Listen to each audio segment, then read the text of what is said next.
kita Yesus Kristus, kita sangat bersyukur kepada Tuhan. Saat ini kita bisa kembali belajar dari kebenaran firman Tuhan. Dan sekarang saya akan membahas pengajaran kebenaran firman Tuhan tentang Allah Tritunggal. Allah Tritunggal yang artinya satu Allah tetapi tiga pribadi. Pertama-tama kita harus menyadari bahwa kita ini tidak layak membahas atau membicarakan tentang Allah kita. Mengapa? Karena Dia adalah Sang Pencipta kita. Dia adalah yang Maha Kuasa. Dia adalah kudus, suci. Sedangkan kita hanyalah ciptaannya. Kita hanyalah orang berdosa di hadapannya. Jadi kita tidak layak sebenarnya membahas atau membicarakan tentang Allah kita. Tetapi dengan merendahkan diri di hadapannya, kita harus melihat kebenaran firman Tuhan yang mengajarkan tentang Allah kita. Mengapa? Karena ada banyak pengajar-pengajar sesat yang menyesatkan banyak sekali orang. Kalau kita melihat dalam sejarah gereja, ada pengajaran sesat seperti modalisme, ada seperti monarkianisme, ada juga seperti sabellianisme. Semua pengajaran sesat ini bertujuan untuk menentang ajaran firman Tuhan mengenai Allah Tritunggal. Mereka mengatakan kita harus menolak kata Allah Tritunggal dan juga ajarannya. Karena pertama-tama kata Allah Tritunggal tidak ada di dalam Alkitab. Tidak ada tertulis satu kata pun mulai dari Kejadian sampai Wahyu kata Allah Tritunggal. Dan dengan itu mereka simpulkan kita harus menolak kata Allah Tritunggal dan ajarannya. Apa kata Alkitab? Apa pengajaran kebenaran firman Tuhan mengenai Allah kita? Apakah benar demikian kita harus menolak Allah Tritunggal, ajaran daripada Allah Tritunggal?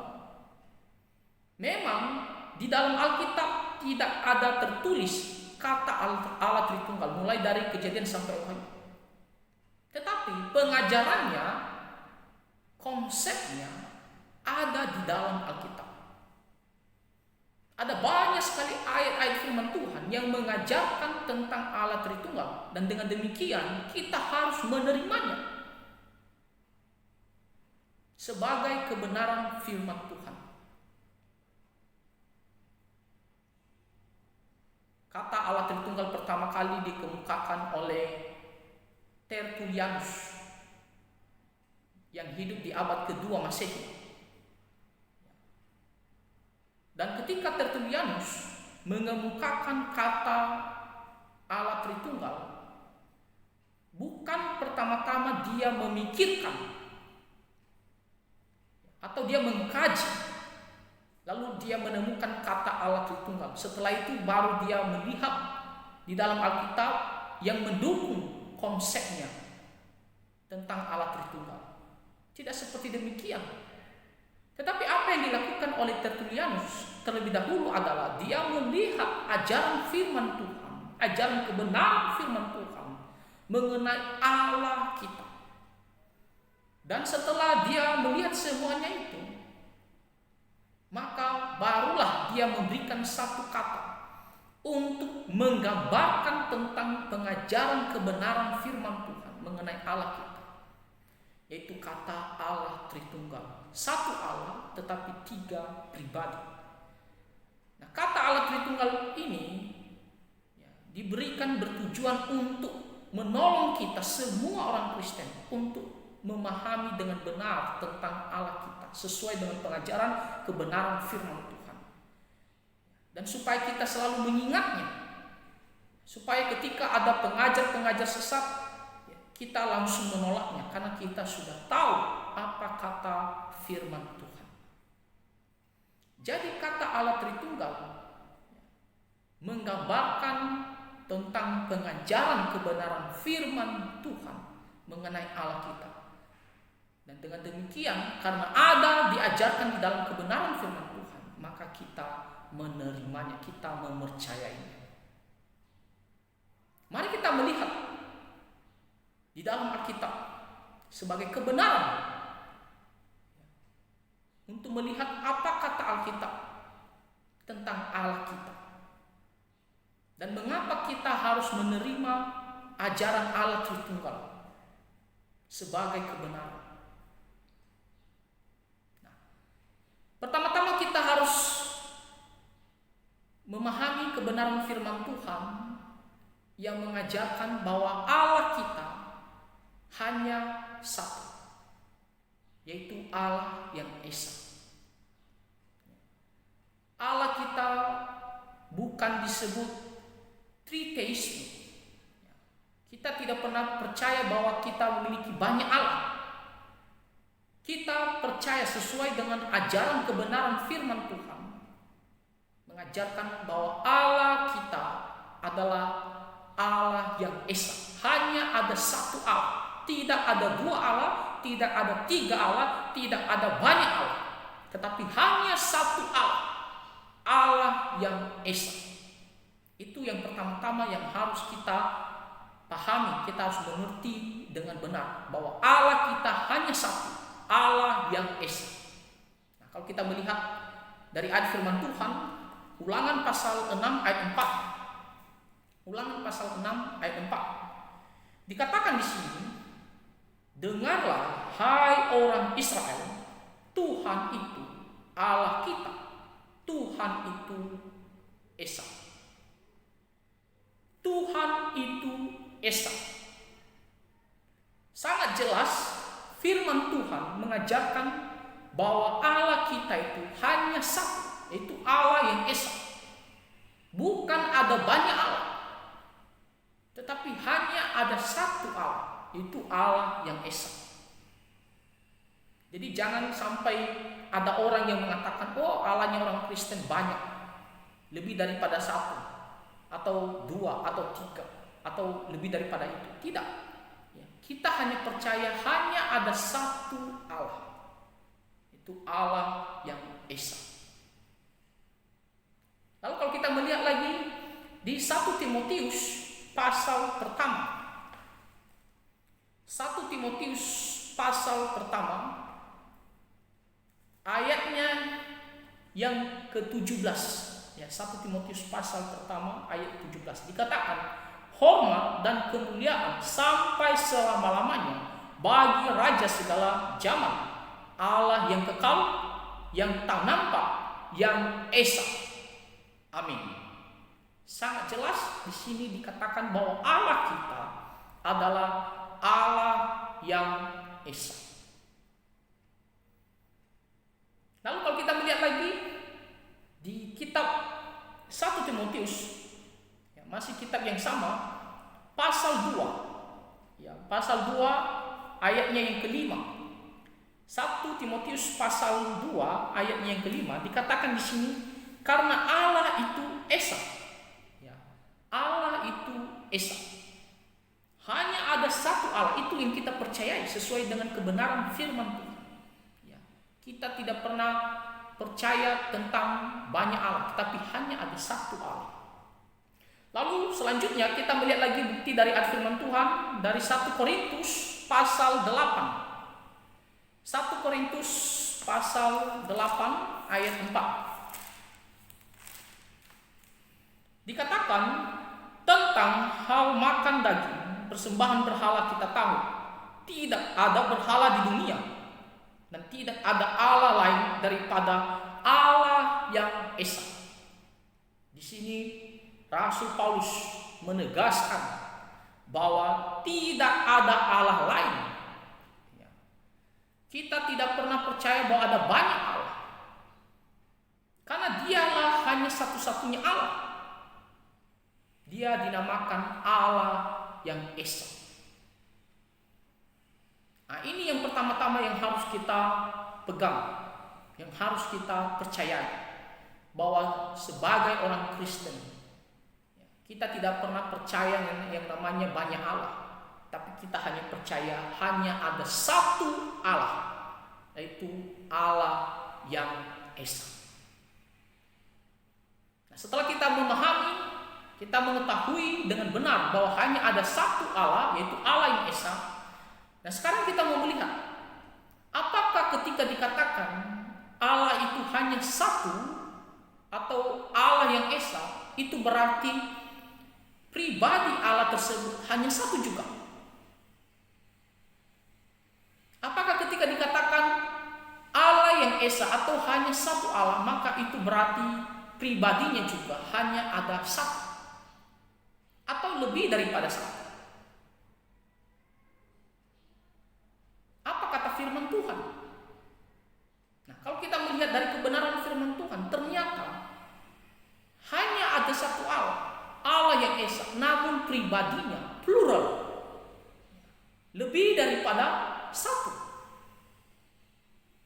Tidak hanya satu Allah dan satu pribadi, tetapi satu Allah, tetapi ada plural pribadinya, lebih daripada satu. Nah, kalau kita melihat dari kebenaran firman Tuhan, beberapa ayat memberitahukan kepada kita bahwa pribadi Allah kita yang esa itu plural. Nah, pertama-tama kita melihat dari Kejadian pasal pertama, ayatnya yang ke-26. Kejadian pasal pertama, ayatnya yang ke-26. Ketika Tuhan Allah menciptakan manusia, dan di sini Tuhan Allah berfirman, ayat yang ke-26, berfirman Allah, baiklah kita menjadikan manusia menurut gambar dan rupa kita. Sangat jelas di sini kata kita diulang 2 kali, ya, dikatakan baiklah kita menjadikan manusia menurut gambar dan rupa kita. Ketika Tuhan Allah mau menciptakan Adam dan Hawa sebagai manusia pertama, dikatakan Allah menciptakan manusia tersebut segambar dan serupa dengan kita, ya, segambar dengan dan serupa dengan Allah. Yang dalam arti di sini, yang tertulis di sini yaitu kata kita, yang plural. Kalau hanya ada satu pribadi Allah itu, maka tentunya di sini dia tidak akan memakai kata kita. Ya, dia akan mengatakan baiklah saya, ya, atau baiklah diriku, menjadikan manusia menurut gambar saya atau menurut gambar. Tetapi sangat jelas di sini dia memakai kata kita. Artinya ada lebih daripada satu pribadi. Ada yang mengatakan bahwa hal ini tertuju kepada para malaikat. Ya, waktu Tuhan mengatakan kata kita itu menuju kepada para malaikat. Nah, tetapi itu tidak benar. Mengapa? Karena kita di sini bisa menciptakan, yaitu menjadikan manusia. Malaikat tidak punya kuasa untuk menciptakan. Ya, mereka tidak punya kuasa untuk menjadikan segala sesuatu, ya, terutama di sini yang dibahas adalah manusia, tidak punya kuasa untuk menciptakan. Nah, tetapi kita yang di sini memiliki kuasa untuk menciptakan. Itu berarti bahwa pribadi Allah bukan hanya satu, tetapi plural. Lalu kalau kita melihat lagi di kitab Ulangan, ya, kita kembali ke kitab Ulangan pasal 6 ayat 4. Dengarlah hai orang Israel, Tuhan itu Allah kita, Tuhan itu Esa. Nah, kata Esa di sini dalam bahasa aslinya ditulis Echad, ya, bukan Yahid. Echad itu menuju kepada satu Allah, tetapi plural, ya, plural. Bukan satu Allah dan benar-benar satu pribadi, tetapi plural. Ya. Kalau seandainya hanya satu pribadi, maka tentunya akan dipakai di sini kata Yahid dalam bahasa aslinya. Karena ketika dikatakan Yahid satu, ya satu. Tetapi ketika dikatakan Echad dalam bahasa aslinya, maka itu artinya satu tetapi plural. Ini adalah indikasi yang memberitahukan kepada kita bahwa Allah itu hanya satu tetapi plural pribadi. Nah, selanjutnya kita melihat lagi dalam ajaran firman Tuhan di kitab Yesaya pasal yang ke-6 ayatnya yang ketiga. Dikatakan di sini, dan mereka berseru seorang kepada seorang katanya, Kudus, kudus, kuduslah Tuhan semesta alam, seluruh bumi penuh kemuliaan. Ketika Yesaya melihat para malaikat memuji Tuhan Allah, mereka berseru memuji Tuhan dengan mengatakan, Kudus, kudus, kuduslah Tuhan. 3 kali kata kudus. Kudus, kudus, kuduslah Tuhan. Ini memberikan kita indikasi bahwa pribadi Tuhan Allah itu tidak hanya satu, tetapi plural. Kalau seandainya satu, harusnya di sini disebutkan kuduslah Tuhan. Tetapi dikatakan kudus, kudus, kuduslah Tuhan, plural. Dan memberikan indikasi yang sangat kuat bagi kita semua bahwa ternyata pribadi Tuhan bukan 2, bukan 4, bukan 5 dan seterusnya. Tetapi ada 3 pribadi. Karena di sini ditulis ya, memuji Tuhan kata kudus 3 kali. Ya, kudus, kudus, kuduslah Tuhan. Ya, jadi selain memberikan indikasi bahwa pribadi Tuhan Allah itu plural, di sini juga memberikan indikasi bahwa pribadi Tuhan Allah itu ada 3. Ya, ketika para malaikat memuji Tuhan, menyebutkan kudus, kudus, kuduslah Tuhan. Lalu dengan jelas kita melihat di Matius pasal 28. Matius pasal 28 ayat 19. Tuhan Yesus mengatakan, karena itu pergilah, jadikanlah semua bangsa muridku dan baptislah mereka dalam nama Bapa dan Anak dan Roh Kudus. Dipertegas di sini bahwa pribadi Allah kita itu plural dan ada 3 pribadi. Dan di sini disebutkan pribadi pertama Bapa, pribadi kedua Anak, dan pribadi ketiga Roh Kudus. Jadi dari firman Tuhan ini kita bisa melihat bahwa pribadi Allah kita itu plural. Dan dengan jelas, dengan tegas dikatakan bahwa Allah kita itu hanya satu, tetapi 3 pribadi. Yaitu Bapa, Anak, dan Roh Kudus.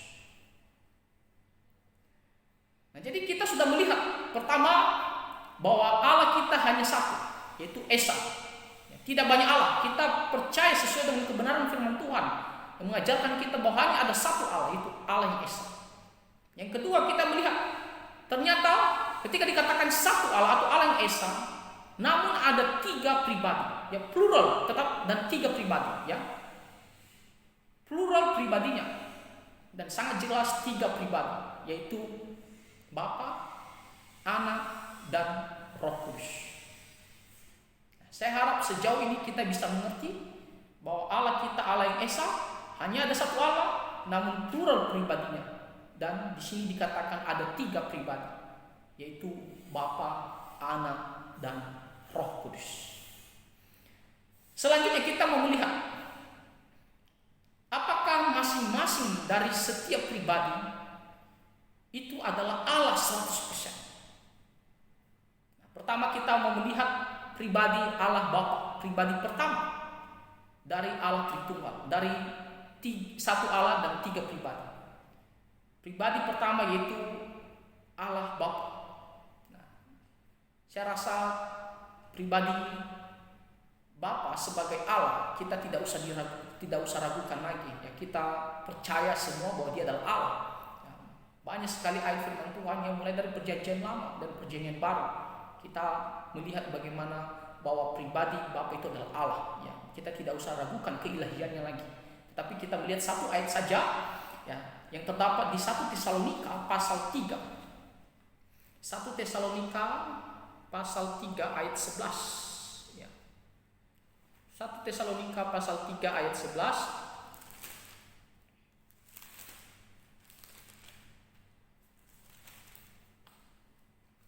1 Tesalonika pasal 3 ayat 11 dikatakan di sini, kiranya Dia Allah dan Bapa kita dan Yesus Tuhan kita membukakan kami jalan kepadamu. Ya, kiranya Dia Allah dan Bapa kita. Jadi sangat jelas Bapa adalah Allah, ya, ilahi.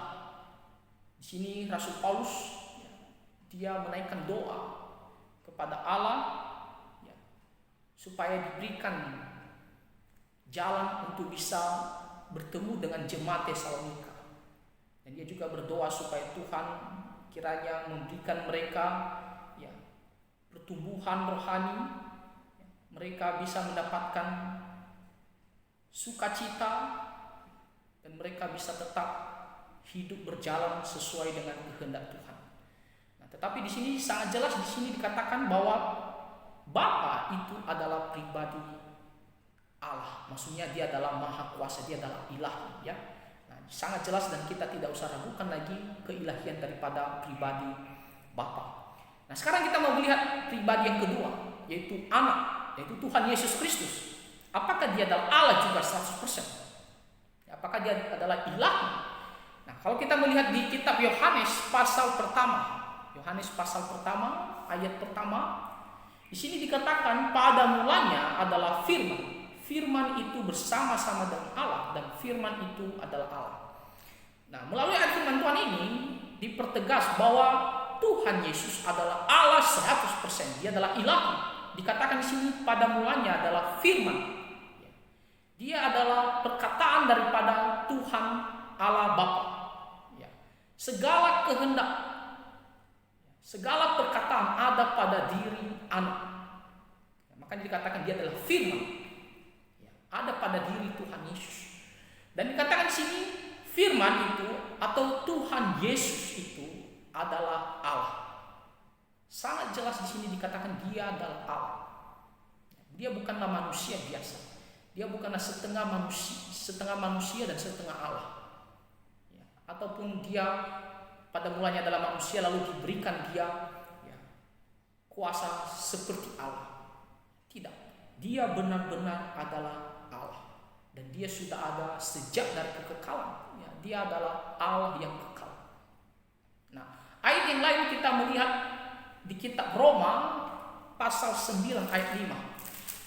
Yang menunjukkan bahwa Tuhan Yesus adalah Allah 100%. Roma pasal 9 ayat 5 dikatakan mereka adalah keturunan bapa-bapa leluhur yang menurunkan Mesias dalam keadaannya sebagai manusia yang ada di atas segala sesuatu. Ia adalah Allah yang harus dipuji sampai selama-lamanya. Amin. Di sini Rasul Paulus menegaskan bahwa Tuhan Yesus adalah Allah yang harus dipuji sampai selama-lamanya. Ya.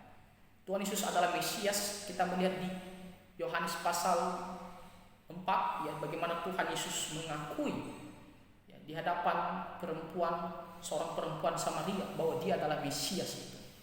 Dan di sini ditegaskan bahwa Tuhan Yesus yang adalah Mesias adalah Allah 100%. Jadi kita tidak usah meragukan lagi apakah Tuhan Yesus adalah Allah atau bukan. Dia adalah ilahi, Dia adalah Allah 100%. Lalu kita melihat lagi di kitab Wahyu pasal pertama ayat 8. Ya, Wahyu pasal pertama ayat 8. Nah, di sini dikatakan, ya, di kitab Wahyu pasal pertama ayat 8, Aku adalah Alfa dan Omega, firman Tuhan Allah yang ada dan yang sudah ada dan yang akan datang, yang Maha Kuasa. Nah, konteksnya kalau kita melihat di ayat yang ke-7, bagaimana Rasul Yohanes, ya, melihat pribadi Tuhan Yesus Kristus. Dan sangat jelas ini adalah Tuhan Yesus Kristus. Dikatakan di ayat yang ke-7, lihatlah, Ia datang dengan awan-awan dan setiap mata akan melihat Dia. Juga mereka yang telah menikam Dia. Ya, dan semua bangsa di bumi akan meratapi Dia. Ya, amin. Ya, sangat jelas bahwa yang ditikam itu adalah Tuhan Yesus Kristus. Ya, kita melihat ketika Dia disalibkan. Dia ditikam. Dan di ayat yang selanjutnya dikatakan, Aku adalah Alfa dan Omega, firman Tuhan Allah yang ada dan yang sudah ada dan yang akan datang, yang Maha Kuasa. Jadi Tuhan Yesus berkata bahwa dia adalah Alfa dan Omega, yang awal dan yang akhir. Artinya tidak ada titik awal dan tidak ada titik akhir. Ya, dia kekal dari mulanya dan kekal sampai selama-lamanya. Dan dia ada dan sudah ada dan yang akan datang. Artinya dia selalu eksis. Ya, tidak ada titik awal dan tidak ada titik akhir. Dan dikatakan di sini yang maha kuasa. Tuhan Allah dan yang maha kuasa. Ini adalah pengakuan Tuhan Yesus sendiri bahwa dia adalah Allah 100%. Ya, yang maha kuasa 100%. Ya, Wahyu pasal 1 ayat 8. Jadi mengenai pribadi Bapa, dia adalah Allah 100%. Mengenai pribadi yang kedua, pribadi anak, yaitu Tuhan Yesus Kristus, dia adalah Allah 100%. Masih banyak ayat yang lain yang mengatakan bahwa Tuhan Yesus Kristus adalah Allah 100%. Tapi kita cukup melihat beberapa ayat firman Tuhan tadi saja sudah membuktikan bahwa dia adalah Allah 100%. Jadi jangan sampai ada banyak orang yang menyerang kita, yang membuat kita terombang-ambing untuk mengatakan apakah dia adalah Allah, Tuhan Yesus adalah Allah atau bukan. Sangat jelas kebenaran firman Tuhan bahwa dia adalah Allah 100%. Kita melihat bagaimana perbuatan Tuhan, yang Tuhan Yesus melakukan mujizat membuktikan bahwa dia adalah maha kuasa. Ya, dia bisa mengampuni dosamu, ya, dia bisa menjamin ya keselamatan setiap orang, ya, dan itu membuktikan semua bahwa dia adalah Allah 100%. Nah, sekarang kita mau melihat pribadi yang ketiga, yaitu Roh Kudus. Ya. Apakah dia juga adalah Allah 100%? Pertama-tama kita mau lihat dulu dari Kejadian pasal pertama. Ayatnya yang kedua dikatakan bumi belum berbentuk dan kosong, gelap gulita menutupi samudera raya dan Roh Allah melayang-layang di atas permukaan air. Roh Allah, ketika Tuhan Allah ya telah menciptakan ya, bumi, dan di sini dikatakan pada saat itu ya bumi masih belum berbentuk dan kosong, ya belum ada isinya. Dan di sini dikatakan bahwa Roh Allah melayang-layang di atasnya. Nah, Roh Allah di sini adalah Roh Kudus. Artinya dia sudah ada sejak dari kekekalan. Ya, sejak dari kekekalan. Ya, kita melihat dari perjanjian lama dia sudah ada. Dan lebih jelasnya lagi, kita melihat bagaimana dia adalah Allah 100%. Ya, dikatakan di kitab Kisah Para Rasul pasal 5. Kisah Para Rasul pasal 5 ayat 3 sampai ayat 4. Kisah Para Rasul pasal 5 ayat yang ketiga dan keempat. Dikatakan, tetapi Petrus berkata, Ananias, mengapa hatimu dikuasai iblis sehingga engkau mendustai Roh Kudus dan menahan sebagian dari hasil penjualan tanah itu? Selama tanah itu tidak dijual, bukankah itu tetap kepunyaanmu? Dan setelah dijual, bukankah hasilnya itu tetap dalam kuasamu? Mengapa engkau merencanakan perbuatan itu dalam hatimu? Engkau bukan mendustai manusia, tetapi mendustai Allah. Nah, di sini si Ananias dan Safira tidak jujur yang mengenai hasil penjualan tanah. Dan Petrus langsung mengatakan, mengapa engkau mendustai Roh Kudus? Yang mengatakan hanya segini hasil penjualan tanah, padahal ya seharusnya segini. Jadi dia berpikir ya dia bisa membohongi ya Tuhan Allah.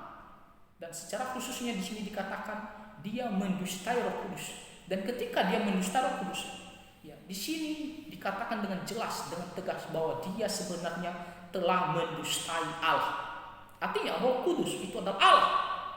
Ya. Ananias dan Safira tidak ya mendustai manusia, tetapi mendustai Roh Kudus yang adalah Allah.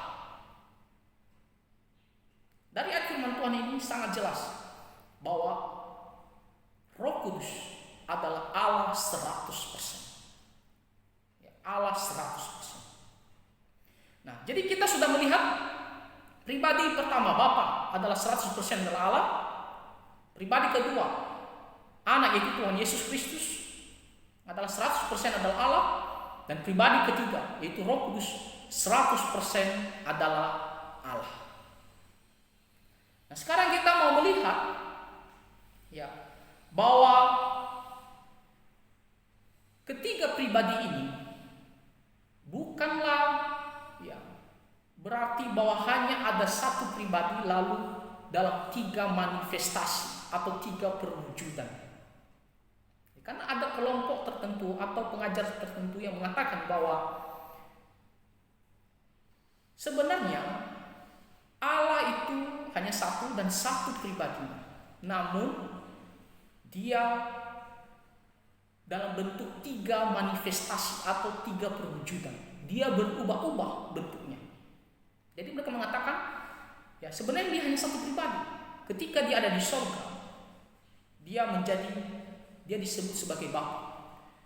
Tetapi ketika dia datang ke dalam dunia untuk menyelamatkan manusia, dia berubah. Dia disebut sebagai anak atau Tuhan Yesus. Lalu ketika dia masuk ke dalam hati kita, dia berubah. Dia disebut sebagai Roh Kudus. Dia menjadi Allah Roh Kudus. Nah, tetapi sebenarnya hanya ada satu pribadi. Nah, itu adalah pemahaman atau pengajaran dari pengajar-pengajar sesat. Mereka mengatakan bahwa Allah itu sebenarnya hanya ada satu dan satu pribadi, namun tiga dan bentuk, tiga manifestasi atau tiga perwujudan, atau dia berubah-ubah bentuk, menjadi Allah Bapa kalau dia di surga, lalu ketika datang ke dalam dunia menjadi Tuhan Yesus, lalu ketika dia masuk ke dalam hati dia menjadi Allah Kudus. Nah, apakah benar demikian? Apakah benar demikian? Hanya ada satu Allah, satu pribadi, lalu dia berubah-ubah bentuk? Atau memang benar dia hanya ada satu Allah dan tiga pribadi yang berbeda satu sama lain. Bapa bukan anak, anak bukan Roh Kudus, Roh Kudus bukan anak, anak bukan Bapa. Apakah ketiga pribadi ini berbeda? Atau apakah masing-masing pribadi satu oknum? Atau dia sebenarnya hanya berubah-ubah dalam tiga manifestasi. Nah, mari kita melihat apakah pribadi Allah itu yang dikatakan tiga pribadi itu hanya dalam bentuk manifestasi atau memang benar-benar berbeda satu sama lain. Nah, kalau kita melihat pertama-tama di kitab Matius pasal 3. Matius pasal 3 ayat 16 sampai 17. Ketika Tuhan Yesus dibaptis oleh Yohanes Pembaptis, di sini kita melihat bahwa ada tiga pribadi yang muncul dalam waktu yang sama. Itu artinya tiga pribadi ini berbeda satu sama lain. Bukan satu pribadi lalu dia dalam tiga manifestasi, tiga perwujudan. Tidak, tetapi dia di sini dinyatakan bahwa tiga pribadi yang berbeda. Matius pasal 3 ayat 16 sampai 17 dikatakan, sesudah dibaptis, Yesus segera keluar dari air, dan pada waktu itu juga langit terbuka dan ia melihat Roh Allah seperti burung merpati turun ke atasnya. Jadi pertama kita melihat Tuhan Yesus dibaptis oleh Yohanes Pembaptis. Lalu dikatakan ada Roh Allah seperti merpati, burung merpati datang hingga ke atas Tuhan Yesus. Jadi pribadi Tuhan Yesus ada satu, lalu pribadi Roh Kudus ada satu. Artinya berbeda. Lalu dia yang ke-17 dikatakan, lalu terdengarlah suara dari surga yang mengatakan, inilah anakku yang kukasihi, kepadanya aku berkenan. Ada suara dari surga. Satu pribadi yang berkata, inilah anakku yang kukasihi, kepadanya aku berkenan. Itu adalah pribadi Bapa. Jadi dalam waktu yang sama bisa muncul tiga pribadi yang berbeda, tiga oknum yang berbeda. Bukan satu oknum atau satu pribadi, tetapi dalam tiga manifestasi. Tidak, tetapi benar-benar tiga pribadi, tiga pribadi yang berbeda. Ada Bapa, ada Tuhan Yesus, dan ada Roh Kudus di waktu yang sama. Jadi ketika dikatakan satu Allah dan tiga pribadi, itu benar-benar tiga pribadi yang berbeda. Bukan satu pribadi yang berubah-ubah, tetapi tiga pribadi yang berbeda. Kita melihat peristiwa bagaimana Tuhan Yesus ini dibaptis. Ada Tuhan Yesus, ada Roh Kudus, dan ada Allah Bapa. Nah, selanjutnya kita mau melihat ya, di kitab Matius pasal 28 ayat 19. Ya, Matius pasal 28 ayat 19 ini adalah ayat yang sangat populer dan saya rasa kita tahu semuanya ya. Karena itu, pergilah, jadikanlah semua bangsa muridku dan baptislah mereka dalam nama Bapa dan Anak dan Roh Kudus. Ya. Di sini Tuhan Yesus mengatakan baptislah mereka yang percaya kepada Tuhan Yesus dalam nama Bapa dan Anak dan Roh Kudus. Ya, kalau kita melihat ke dalam bahasa Inggris, ya KJV, setiap pribadi ada kata the, ya the, ya, untuk menunjukkan bahwa setiap pribadi adalah satu pribadi, ya satu pribadi. Dikatakan ya the untuk apa? The untuk Anak dan the untuk Roh Kudus. Ya, kata the menunjukkan bahwa dia adalah satu ya pribadi, satu pribadi. Bapa satu pribadi, Anak satu pribadi, dan Roh Kudus satu pribadi. Jadi tidak dikatakan bahwa the Bapa, Anak dan Roh Kudus, tapi setiap pribadi, setiap selalu memakai kata the untuk menunjukkan bahwa benar-benar satu pribadi yang berbeda. Jadi jangan bingung lagi, ya, jangan disesatkan yang mengatakan bahwa Allah kita itu ya ada 3 pribadi, tetapi sebenarnya 3 pribadi itu hanyalah manifestasi atau perwujudan. Ya, sebenarnya dia hanya satu pribadi, lalu dia berubah menjadi 3 ya bentuk seperti Bapa, Anak dan Roh Kudus. Tidak, ya, yang benar adalah benar-benar 3 pribadi yang berbeda. Ada Bapa, ada Anak, dan ada Roh Kudus. Ya. Nah, selanjutnya kita mau melihat lagi dikatakan di 2 Korintus pasal 13 ayat 14. 2 Korintus pasal 13 ayat 14. Kitab 2 Korintus pasal 13. 2 Korintus pasal 13. 1 Korintus pasal 13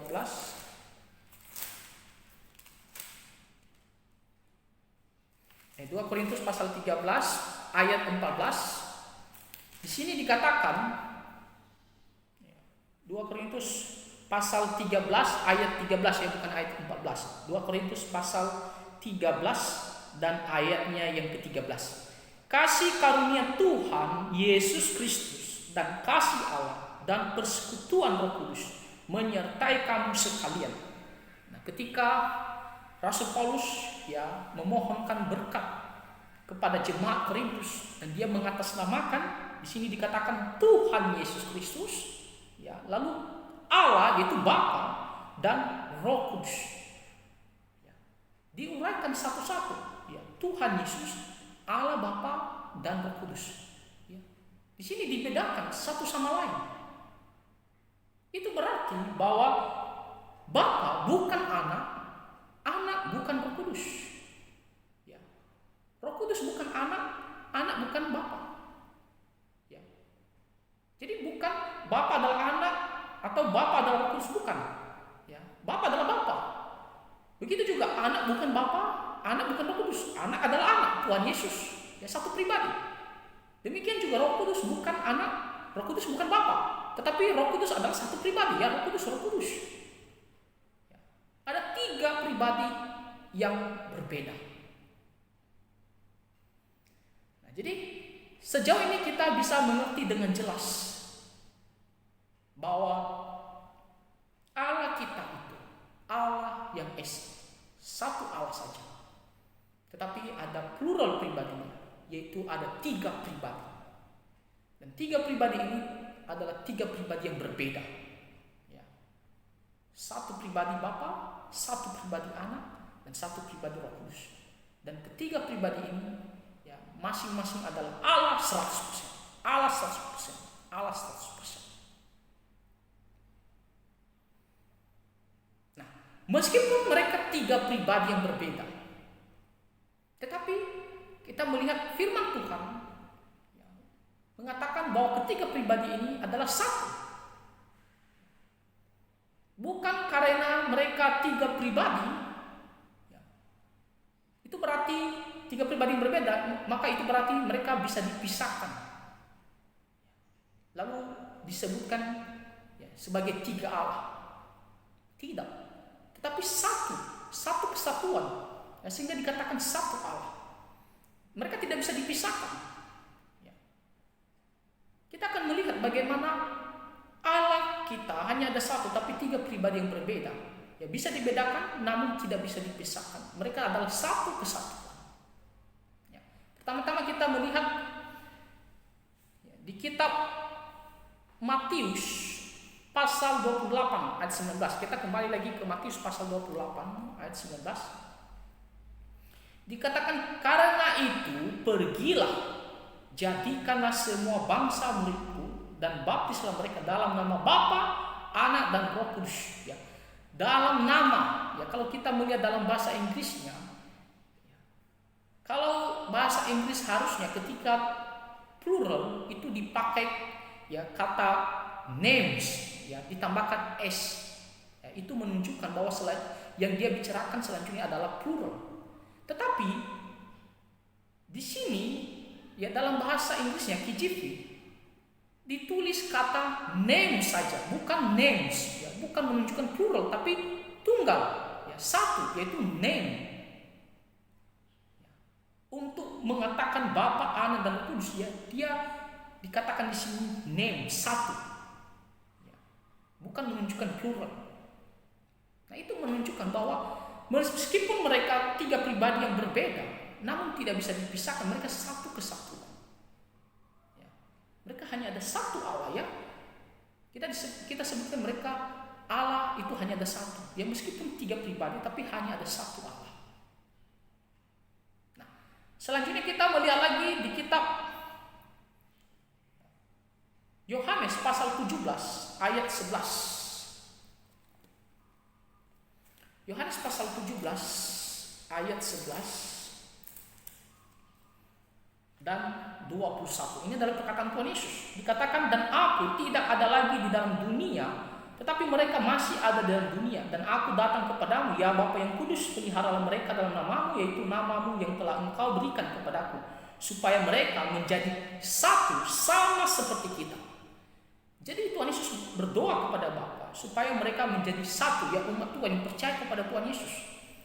Sama seperti Tuhan Yesus dengan Bapa adalah satu. Di ayat ke-21 dikatakan supaya mereka semua menjadi satu, sama seperti engkau ya Bapa di dalam aku dan aku di dalam engkau, agar mereka juga di dalam kita, supaya dunia percaya bahwa engkaulah yang telah mengutus aku. Selalu dikatakan satu, sama seperti Tuhan Yesus dengan Bapa adalah satu. Jadi itu artinya bahwa ketika dikatakan pribadi Allah itu ada tiga pribadi yang berbeda.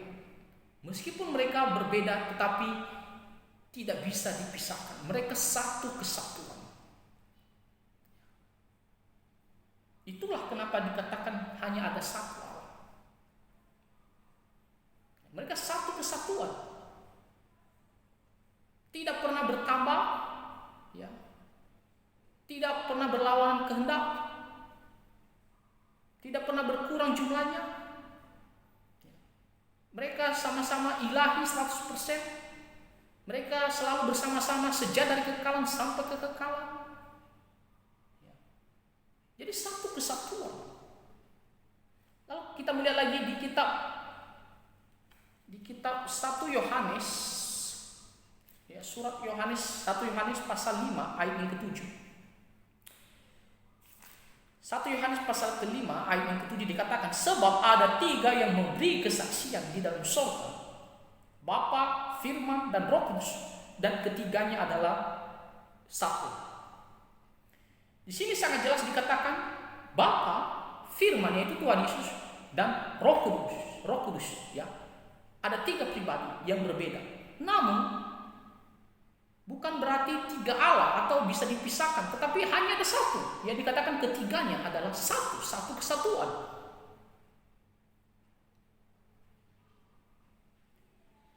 Jadi melalui firman Tuhan ini tidak bisa disangkal lagi bahwa firman Tuhan, kebenaran firman Tuhan mengajarkan bahwa Allah itu hanya ada satu, Allah yang esa. Namun pribadinya plural, ada tiga pribadi. Tiga pribadi yang berbeda satu sama lain. Dan ketiga pribadi ini satu kesatuan, dikatakan satu.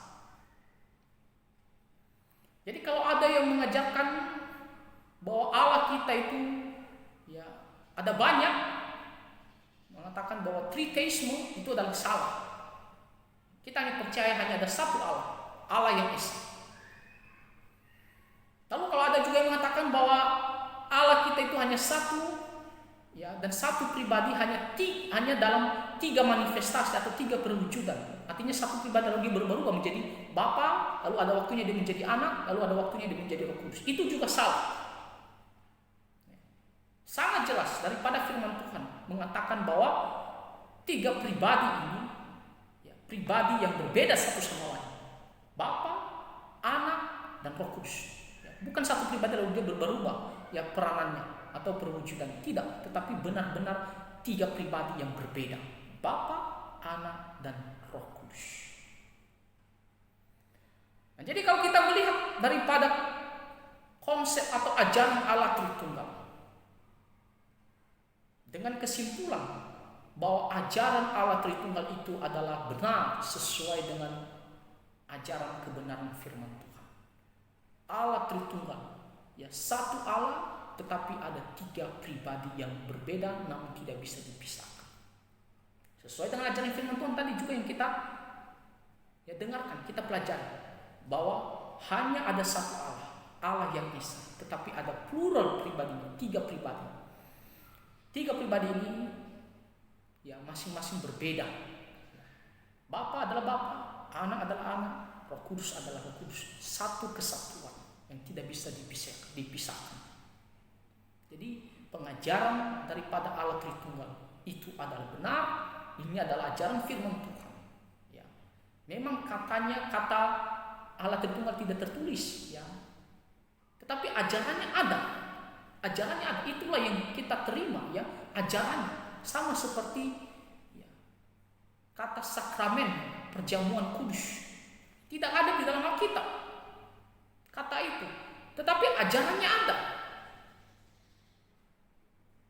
Demikian juga kata Allah Tritunggal. Memang tidak ada kata langsung yang tertulis di dalam Alkitab, tetapi ajarannya ada, konsepnya ada. Dan itulah alasan karena firman Tuhan mengajarkan tentang satu Allah, tetapi ada tiga pribadi yang berbeda dalam satu kesatuan, tidak bisa dipisahkan. Maka kita menerima tentang ajaran Allah Tritunggal, konsep Allah Tritunggal. Kata Allah Tritunggal menolong kita untuk selalu mengerti dengan benar, memahami dengan benar tentang ajaran firman Tuhan, tentang ajaran kebenaran firman Tuhan mengenai Allah kita. Mengingatkan kita selalu tentang ajaran kebenaran firman Tuhan mengenai Allah kita, sehingga ketika ada ajaran-ajaran sesat, kita langsung tahu bahwa itu adalah salah, kita harus tolak, karena kita sudah tahu bahwa Alkitab, kebenaran firman Tuhan mengajarkan tentang Allah Tritunggal, satu Allah tetapi tiga pribadi. Jadi kita jangan lagi disesatkan, jangan lagi diombang-ambingkan oleh pengajar-pengajar sesat. Mau sebesar apapun namanya, mau setinggi apapun gelarnya, tetapi ketika dia sudah melawan ajaran firman Tuhan, maka kita harus tolak, kita harus lawan, kita harus hindari, kita harus jauhi, karena itu menentang kebenaran firman Tuhan. Jadi sekali lagi kita percaya sesuai dengan ajaran kebenaran firman Tuhan, mengajarkan tentang satu Allah tetapi ada tiga yang berbeda dan satu kesatuan yang digambarkan dalam satu kata, Allah Tritunggal. Itu adalah ajaran kebenaran firman Tuhan. Kiranya firman Tuhan ini ya, kita bisa mengerti, kita bisa menyimpannya dalam hati kita, kita bisa memegangnya sebagai kebenaran seumur hidup kita, ya, seumur hidup kita. Dan kiranya Tuhan selalu memimpin, menyertai, dan memberkati kita semua. Terima kasih, dan Tuhan Yesus memberkati kita semua. Amin.